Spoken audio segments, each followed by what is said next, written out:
الحمد لله فالصلاة والسلام على رسول الله أما بعد فيقول النبي صلى الله عليه وسلم في حديث المأثور إني لا أعلم آخر أهل النار خروجا منها وآخر أهل الجنة دخولا الجنة أو كما قال عليه الصلاة والسلام. பந்திக்கு முந்தனும் படைக்கு பிந்தனும், இது பழமொழி. முதல்ல சாப்பிட்றவருக்கு கிடைக்கிற வெரைட்டிகள் கடைசியாக சாப்பிட்றவருக்கு கிடைக்காது. இது உலகத்துடைய அத்தனை விஷயத்திலும் பொருந்தும்.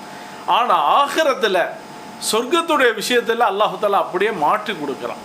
நபி ஸல்லல்லாஹு சொன்னாங்க, ரஜுலுன் யஹ்ருஜு மினன் நாரி ஹப்வன், நரகத்திலிருந்து கடைசியாக வெளியில் வந்த மனிதர் தவழ்ந்து தவழ்ந்து வெளியில் வர்றார். இப்போ அல்லாஹு தாலா இவர்கிட்ட எந்த முறையில் நடந்து கொள்கிறான் அப்படின்னா, அல்லாஹு தாலாவுடைய பெருந்தன்மை எது சொல்லுவான். அல்லாஹு தாலா நீ போ அப்படிங்கிறான். ஃபதுகுலில் ஜன்னா, உனக்கு சொர்க்கம் இருக்கு போ. ஆனால் அல்லாஹு தாலா சொல்லிட்டு அவருக்கு ஒரு பார்வைக்கு காட்டுவான். ஃபயதீஹா, அந்த சொர்க்கத்துக்கிட்ட வருவார். ஃபயுஹையலு இலைஹி அன்னஹா மல்ஆ, சொர்க்கம் எல்லாம் ஹவுஸ்ஃபுல்ங்கிற மாதிரி காட்டப்படும். இப்படி 3 தடவை போயிட்டு போயிட்டு வருவார். 3ஆவது தடவை அல்லாஹு தாலா சொல்லுவான், ஃபஇன்னலக மிஸ்ல துன்யா வாஷரத் அம்சாலிஹா, உனக்கு உலகம் மாதிரி 10 மடங்கு கொடுக்குறாங்க.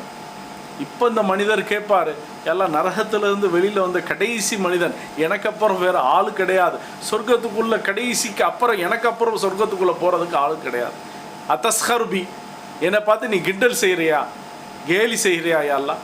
அவ தத்ஹகுபி, என்னை பார்த்தா என்னன்னு சொன்னால் உனக்கு சிரிப்பு வருதான்னு கேட்குறார் இந்த மனிதர். அப்போது அல்லாஹு தாலா சொல்லுவான், இதுதான் கடைசியாக போகக்கூடிய மனிதர், அவருக்குன்னு கொடுக்கக்கூடிய அந்தஸ்து. இதை நபி ஸல்லல்லாஹு அலைஹி வஸல்லம் சொல்லும் பொழுது இந்த ஹதீஸை அறிவிக்கக்கூடிய அப்துல்லா இப்னு மஸ்ஊத் ரலியல்லாஹு அவங்க சொன்னாங்க, நபி ஸல்லல்லாஹு அலைஹி வஸல்லம் சொல்லிட்டு சிரிச்சாங்க. ஃபதஹிக ஹத்தா பதத் நவாஜிது, சிரிக்கும் பொழுது அவங்களோட கடவாப்பல்லே தெரிஞ்சாங்க, அந்த அளவுக்கு சிரிச்சாங்கன்னா. நபி ஸல்லல்லாஹு அலைஹி வஸல்லம் சொன்னாங்க, இது சொர்க்கத்துக்கு கடைசியாக போகக்கூடியவருடைய அந்தஸ்து. ஆரம்பத்தில் மத்தியில் அதுக்கு முன்னாடி போனவருடைய அந்தஸ்து கற்பனைக்கே எட்டாது. எப்படி சொர்க்கம் நம்மளுடைய கற்பனைக்கு எட்டாதோ அது மாதிரி அதுக்கு முன்னாடி கொடுத்தவங்களுக்கு எவ்வளோ பெருசு கொடுத்துருக்காங்கிறது கற்பனைக்கு எட்டாது. இது அல்லாஹு தாலாவுடைய நியதி. உலக நியதி வேறு, அதை விட்டுருவோம். இது அல்லாஹு தாலா கொடுக்கக்கூடிய ஒரு பெரிய அருட்கொடை.